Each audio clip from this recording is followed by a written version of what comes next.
shock you. Many people believe that in order to utilize the law of attraction, you just have to stay positive, reciting all of those affirmations, meditating, journaling, only to continue receiving more crap into your life. Keep watching this video so that I can share a technique with you on how to use the law of attraction.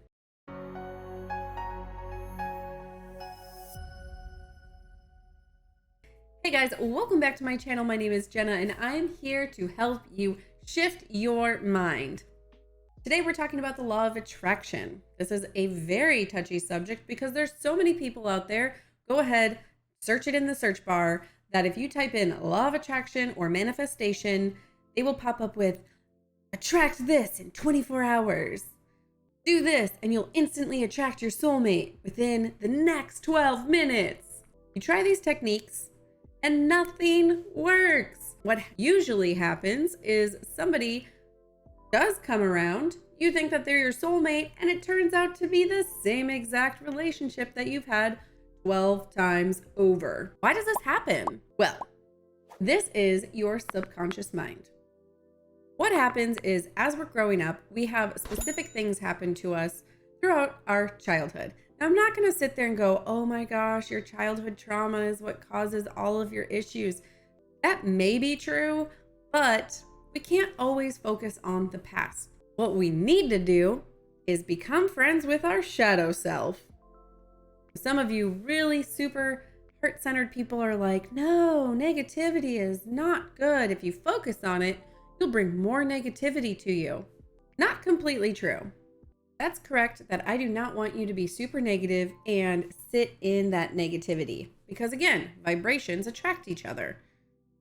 Like attracts like. And even though you are being super positive and you're trying to vibrate at a specific frequency, you still have things holding you down. So think of those old medieval stretching systems. Your body can only go so far, even your spiritual body. You're probably thinking, what can I do to even address my shadow self? And what the hell are you even talking about? Think of your shadow self as your subconscious mind, your inner child, if you want to work with that, or even your brain garden. So within another video about limiting beliefs that I recently posted, I talk about the brain garden. I think of our brain as a garden. So as we're growing, we have individuals or even ourselves telling us who we should be or who we are. We have the opportunity to weed out all that stuff, but a lot of times we just like to water it and feed them and they continue growing, which that sticks to us. And as we're trying to attract positivity into our life, those weeds are still present.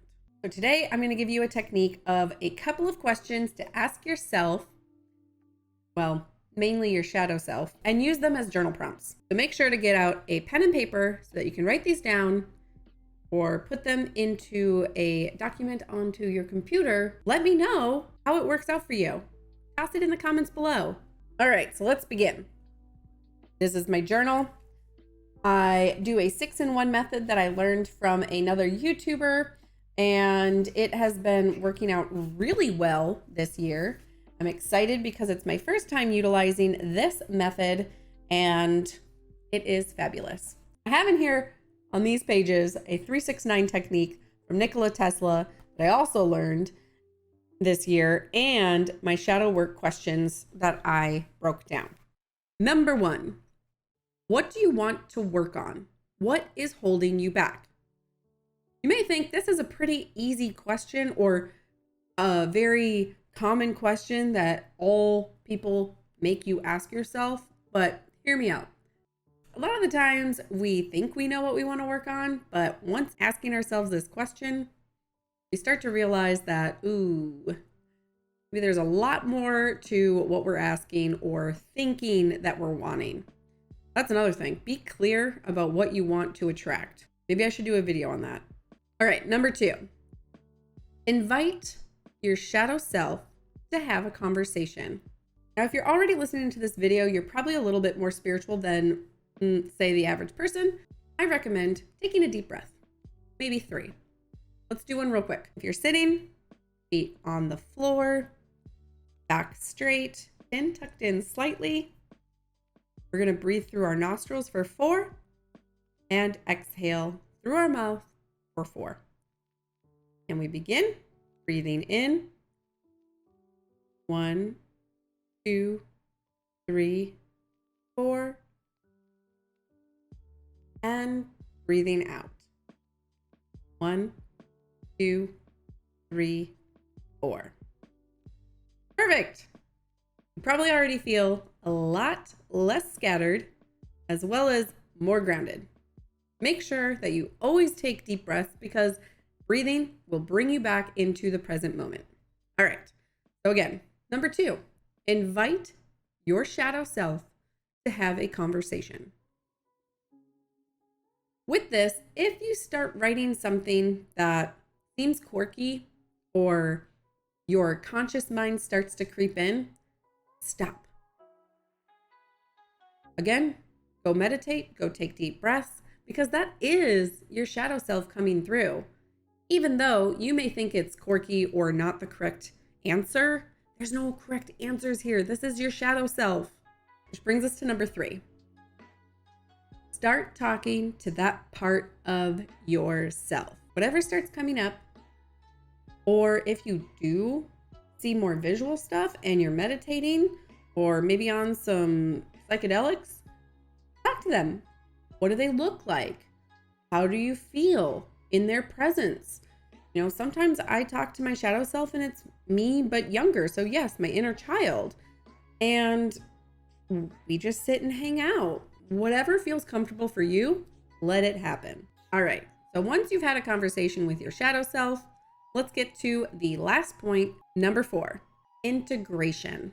Picture yourself going back in time and giving yourself the support that you needed during that time. Now, if this so happens to be a week ago, a month ago, a couple years ago, or even within your childhood, what did yourself need at that time? Someone to talk to, someone to listen, someone to hug, or just be there. Write that out. What does that feel like? What does that look like? Get into that vibration. As you continue working with your shadow self, this breaks through all of those limiting beliefs, a negative self-talk, and sheds light to the darkness.